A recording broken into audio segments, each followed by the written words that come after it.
प्रदेश सरकार ने शुक्रवार को 42 आईएएस अधिकारियों के तबादले और नियुक्ति आदेश जारी कर दिया। बताया जा रहा है कि कोरोना प्रबंधन को लेकर के मुख्यमंत्री मनोहर लाल ने इन अधिकारियों की कार्यप्रणाली से नाराजगी व्यक्त की है।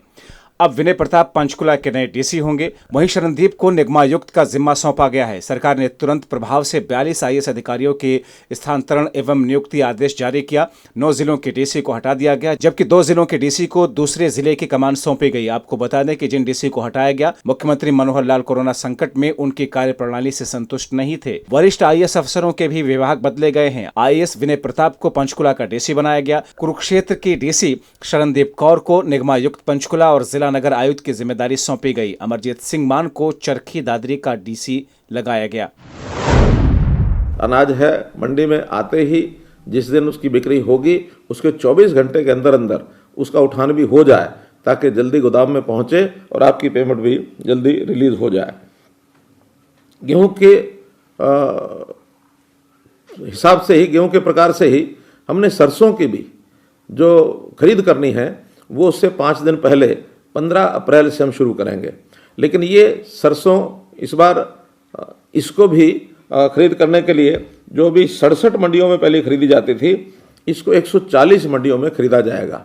और कोशिश हमारी रहेगी कि पहले 5 दिन में ही ये पूरी सरसों जो खरीदी जाए। किसी कारण से 5 दिन सरसों नहीं लाई जा सकती, पूरी नहीं होती है, तो इसको फिर गेहूं के बाद उसको खरीदा जाएगा। आप लोग अपनी पूरी फसल सरसों की और इन दिनों में जो सेंटर्स बनाए जाएंगे उनके ऊपर ला सकते हैं। उसके लिए कोई रजिस्ट्रेशन, उसके लिए कोई लिमिट नहीं रहेगी। पूरी की पूरी फसल आप ला सकते हैं। जो एमएसपी है इस पर गवर्नमेंट जो है आपकी फसल खरीदेगी। हालांकि सरसों की फसल सेंट्रल गवर्नमेंट की ओर से प्रोक्योरमेंट नहीं होती, हरियाणा सरकार की ओर से। मैं आपको ये विश्वास दिलाता हूँ कि चाहे सरसों है चाहे गेहूं तो हम सब खरीदते ही हैं प्रोक्योरमेंट, क्योंकि सेंट्रल गवर्नमेंट की है। हरियाणा सरकार की ओर से सरसों का भी एक एक दाना फसल ये आपसे खरीदा जाएगा। इसमें किसी प्रकार की कोई कोताही नहीं बरती जाएगी। प्रदेश के करीब 11 लाख परिवारों को मनोहर सरकार सरसों का तेल खरीदने के लिए उनके खाते में 250 रुपए भेजेगी। डिपो पर सरसों का तेल बंद करने से हुई किरकिरी के बाद प्रदेश सरकार ने आनन फानन ये फैसला लिया। साथ ही नमक भी जल्द भेजे जाने का वादा है। आपको बता दें कि इस बार हैफेड के पास में सरसों का स्टॉक नहीं होने के चलते सरसों का तेल डिपो पर नहीं भेजा जा सका। खाद्य एवं आपूर्ति विभाग की ओर से इसको लेकर के पत्र जारी किया गया था। शुक्रवार को सरकार ने फैसला लिया कि संबंधित जरूरतमंद लोगों के खाते में 2 लीटर सरसों का तेल खरीदने के लिए 250 रुपए डाले जाएंगे। ये व्यवस्था तब तक जारी रहेगी जब तक हैफेड के पास में सरसों का स्टॉक उपलब्ध नहीं हो जाता। अवेलेबिलिटी का है। अब पहले शुरू के दिन जब ये कोरोना हमारे ध्यान में आया तो उस दिन सारी दवाइयाँ बाजार से गायब हो गई थी। सिर्फ पहली खेप में हमको 200 ही इंजेक्शन मिले थे और 200 इंजेक्शन देखा जाए तो गंभीर मरीज हैं, 2 मरीज भी ठीक नहीं हो सकते उससे। फिर बाद में 400 और मिले, 600 हुए, बढ़ते बढ़ते फिर अब लगभग 6-6.5 हज़ार भी मिले हैं। 6-6.5 हज़ार का भी मैं देखता हूँ तो उसको अगर 50-60 भी लगाते हैं हम इंजेक्शन तो भी कितने 60 पेशेंट को 6,000 लग जाते हैं। पेशेंट अभी 550 से यानी 600 के आसपास जो हॉस्पिटल में इस समय इलाज हो रहा है। लेकिन अभी 2,000 इंजेक्शन हमको 2 दिन में, अगले 2 दिन में मिलने वाले हैं। 5,000 का और हमने ऑर्डर दिया है। अब चूँकि 5 नई कंपनियों को भी केंद्र सरकार ने उनको लाइसेंस दे दिया। प्रदेश में कोरोना के केसों में लगातार गिरावट आ रही है। अब विशेषज्ञों ने जून की स्थिति को लेकर अनुमान जताया है। इसके मुताबिक जून के आखिर तक नए केसों की संख्या अधिकतम 200 तक रह जाएगी। मौतों का आंकड़ा न के बराबर रह जाएगा।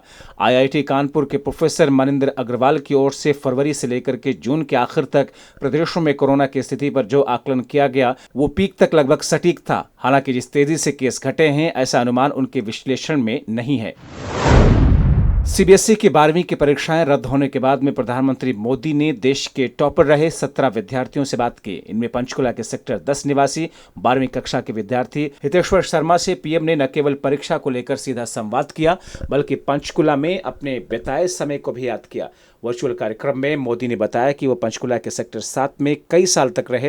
हितेश्वर ने आश्चर्य जताते हुए कहा कि उससे पहली बार इस बात की जानकारी मिली, लेकिन पंचकुला में आपके चाहने वाले काफी संख्या में हैं। पीएम ने करीब 1.5 मिनट तक हितेश्वर से बात की। भ्रमर विद्यालय के विद्यार्थी हितेश्वर शर्मा से पीएम मोदी ने पूछा कि आप 10वीं में टॉपर थे तो 12वीं की परीक्षा रद्द होने पर कैसा अनुभव कर रहे हैं। इस पर शर्मा ने उत्तर दिया कि परीक्षा को लेकर लगातार दबाव बढ़ रहा था, लेकिन सरकार द्वारा सही समय पर परीक्षा रद्द करने का फैसला लिया गया।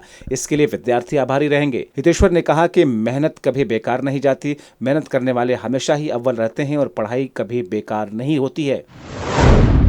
कोरोना की संभावित तीसरी लहर से निपटने की तैयारी प्रदेश सरकार ने शुरू कर दी है। मुख्यमंत्री मनोहर लाल ने अधिकारियों से स्वास्थ्य सुविधाएं बढ़ाने को कहा है। कोविड-19 महामारी की तीसरी लहर की आशंका के मद्देनजर प्रदेश में सीएचसी स्तर पर बच्चों के वार्ड बनेंगे।